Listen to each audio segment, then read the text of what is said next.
जय श्री राम। प्रिय भक्त हो, आज हम रामायण का एक परम पवित्र अध्याय श्रवण करने वाले हैं।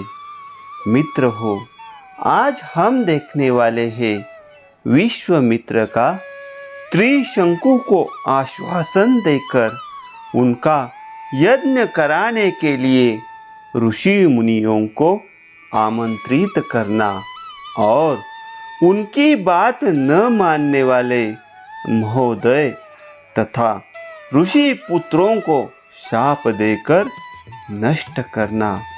मित्र हो, रामायण की इस परम पवित्र कथा सुनने से पहले श्री प्रभु राम के आशीर्वाद पाते हैं। आशीर्वाद पाने के लिए कमेंट में जय श्री राम ऐसा लिखकर चैनल को सब्सक्राइब कीजिए। जय श्री राम। साक्षात चांडाल के स्वरूप को प्राप्त हुए राजा त्रिशंकु के पूर्वोक्त वचनों को सुनकर कुशिक नंदन विश्वामित्र जी ने दया से द्रवित होकर उनसे मधुर वाणी में कहा, वत्स, इक्ष्वाकु कुल नंदन, तुम्हारा स्वागत है। मैं जानता हूँ तुम बड़े धर्मात्मा हो। नृप प्रवर, डरो मत, मैं तुम्हें शरण दूंगा। राजन, तुम्हारे यज्ञ में सहायता करने वाले समस्त पुण्यकर्मा महर्षियों को मैं आमंत्रित करता हूँ। फिर तुम आनंद पूर्वक यज्ञ करना। गुरु के शाप से तुम्हें जो यह नवीन रूप प्राप्त हुआ है, इसके साथ ही तुम सदैव स्वर्गलोक को जाओगे। नरेश्वर, तुम जो शरणागत वत्सल विश्वामित्र की शरण में आ गए, इससे मैं यह समझता हूँ कि स्वर्गलोक तुम्हारे हाथ में आ गया है। ऐसा कहकर महातेजस्वी विश्वामित्र ने अपने परम धर्मपरायण महाज्ञानी पुत्रों को यज्ञ की सामग्री जुटाने की आज्ञा दी।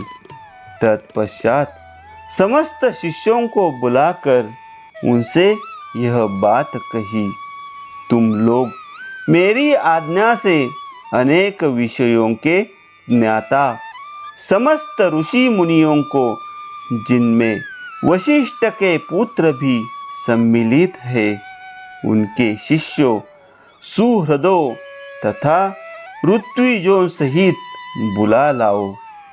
जिसे मेरा संदेश देकर बुलाया गया हो वह अथवा दूसरा कोई यदि इस यज्ञ के विषय में कोई अवहेलनापूर्ण बात कहे, तो तुम लोग वह सब पूरा मुझसे आकर कहना।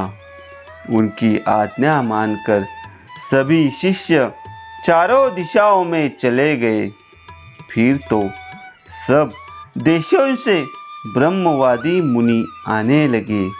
विश्वामित्र के वे शिष्य उन प्रज्वलित तेज वाले महर्षि के पास सबसे पहले लौट आए और समस्त ब्रह्मवादियों ने जो बातें कही थी उन्हें सबने विश्वामित्र जी से कहे सुनाया। वे बोले, गुरुदेव, आपका आदेश या संदेश सुनकर प्राय संपूर्ण देशों में रहने वाले सभी ब्राह्मण आ रहे हैं।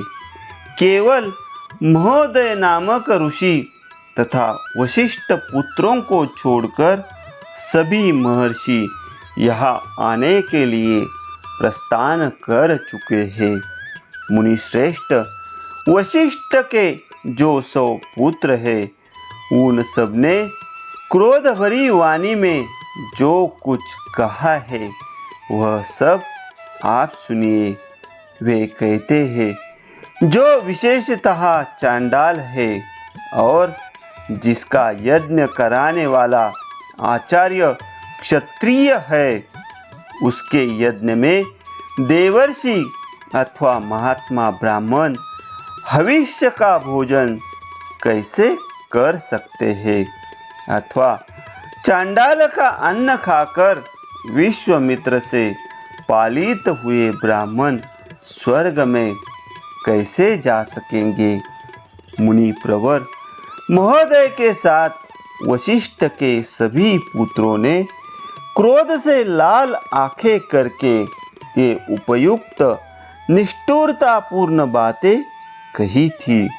उन सब की वह बात सुनकर मुनिवर विश्वामित्र के दोनों नेत्र क्रोध से लाल हो गए और वे रोषपूर्वक इस प्रकार बोले, मैं उग्र तपस्या से लगा हूँ और दोष या दुर्भावना से रहित हूँ, तो भी जो मुझ पर दोषारोपण करते हैं वे दुरात्मा भस्मीभूत हो जाएंगे, इसमें संशय नहीं।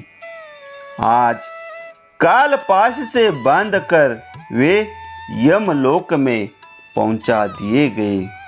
अब ये 700 जन्मों तक मुर्दों की रखवाली करने वाली, निश्चित रूप से कुत्ते का मांस खाने वाली मुष्टिक नामक प्रसिद्ध निर्दय चंडाल जाति में जन्म ग्रहण करे। वे लोग विकृत एवं विरूप होकर इन लोकों में विचरे।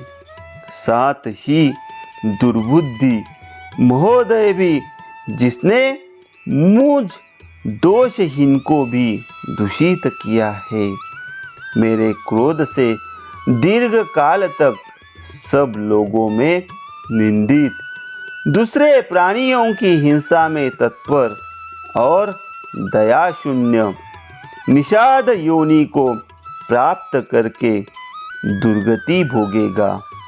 ऋषियों के बीच में ऐसा कहकर महातपस्वी, महातेजस्वी एवं महामुनि विश्वामित्र चुप हो गए। भक्त हो, इस प्रकार रामायण का यह परम पवित्र अध्याय संपन्न हो गया। अगला परम पवित्र अध्याय सुनने के लिए चैनल को सब्सक्राइब कीजिए और प्रभु श्री राम के आशीर्वाद पाने के लिए कमेंट में लिखिए, जय श्री राम।